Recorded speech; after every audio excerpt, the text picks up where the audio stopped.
In the peaceful village of Haven, the sudden appearance of a huge iceberg off the coast quickly became the talk of the day. This rare sight caught everyone's attention and drew people to the shoreline to see it up close. Residents, accustomed to seeing smaller pieces of ice floating from the far north, gathered excitedly to see this massive iceberg up close. But as daylight illuminated more details, a sense of shock spread among the crowd.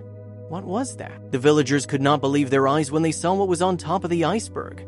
"Do you guys see that too?" they asked quietly to each other. The discovery made everyone shudder. The normally talkative villagers now stood speechless and pale, staring at the top of the iceberg.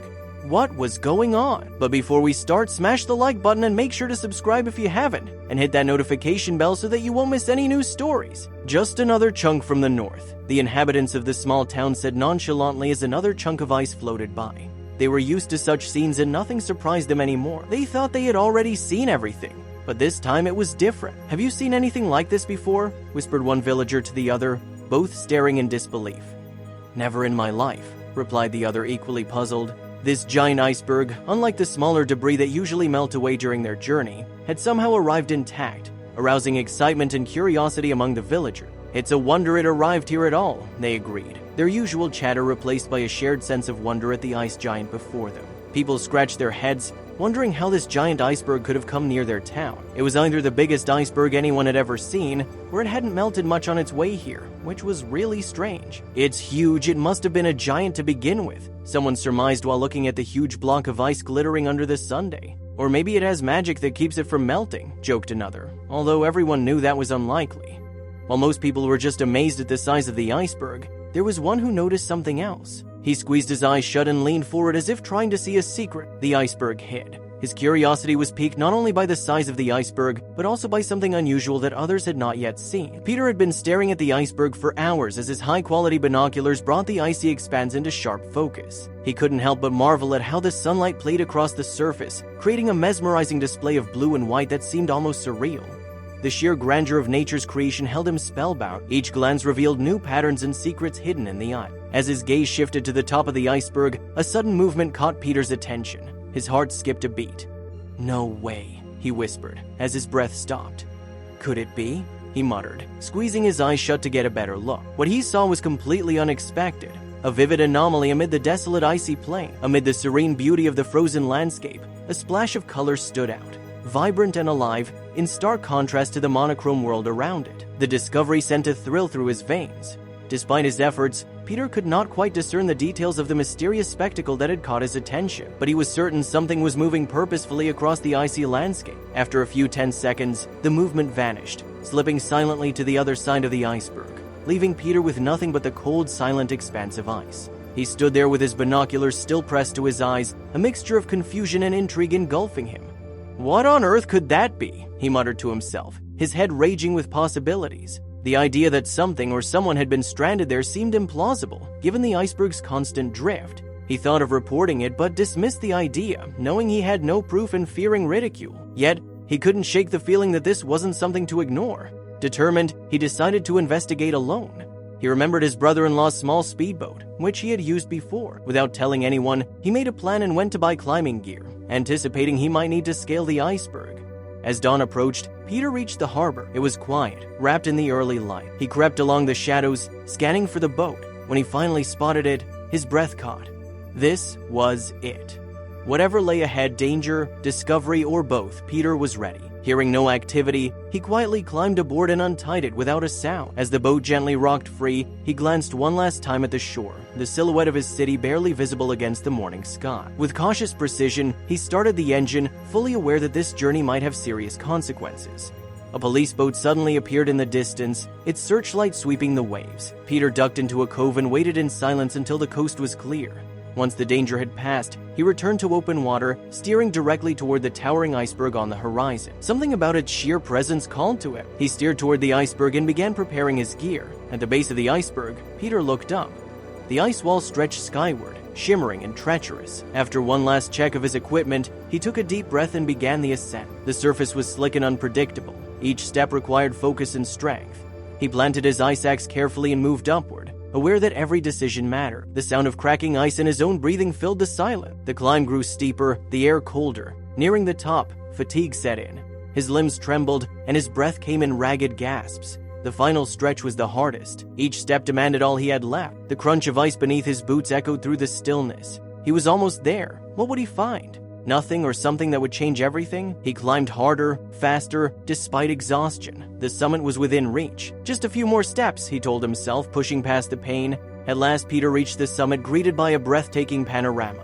The ocean stretched endlessly, a shimmering expanse of blue and white. Just as despair set in, something caught his eye. Faint footprints in the snow, partially erased by the wind, but undeniably fresh. His curiosity reignited. Someone or something had been here. He followed the trail, scanning every detail. Someone had survived here.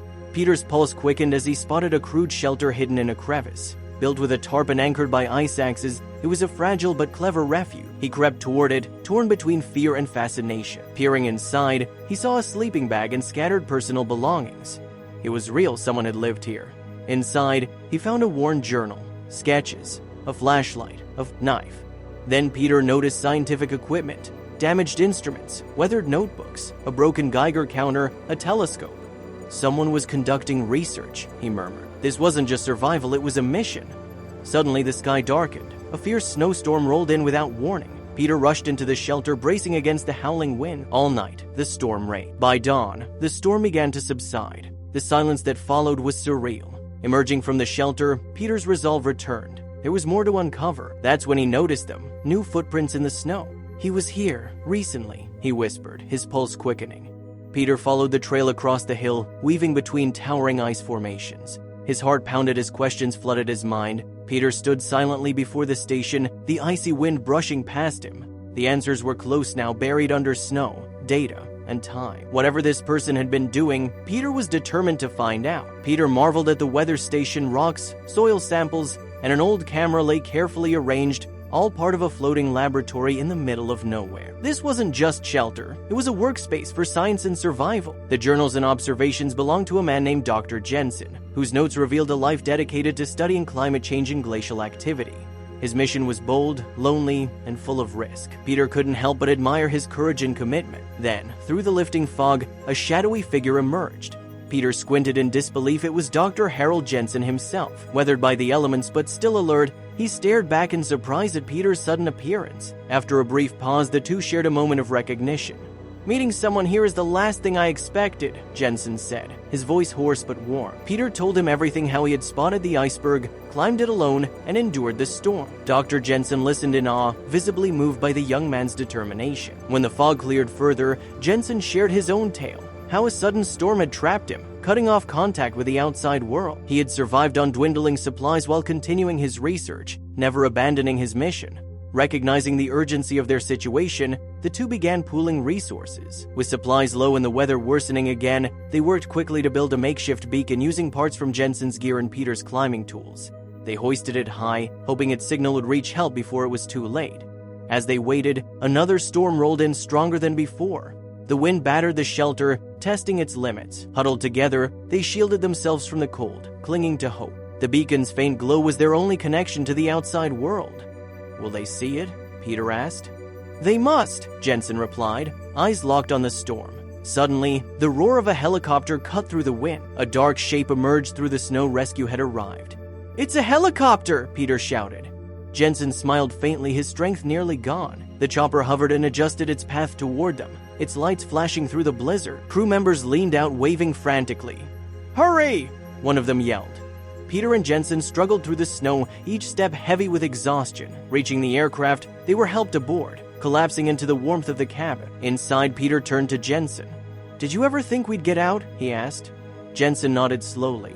"It's a miracle," he said. A crew member explained that a store owner had raised the alarm, prompting search teams to scan the area. "And then we saw your beacon," another added. "Without it?" Peter nodded, quietly absorbing the reality they had come dangerously close to being lost forever. "Thank you," he said to the crew, his voice full of emotion. Back in Haven, the story spread quickly. The small village became known far beyond its borders. Peter, once just another face in the crowd, was hailed as a local hero. Side by side, he and Dr. Jensen shared their remarkable tale. Whenever people gathered to hear it, Jensen would begin, "If Peter hadn't acted so fast," but Peter would gently shift the credit back, always emphasizing Jensen's resilience and brilliance. Their story became more than a survival tale. It was a celebration of courage, curiosity, and the bond formed between two strangers in the most extreme conditions. For Haven, it was a lasting symbol of what can happen when ordinary people face extraordinary moments and refuse to give up.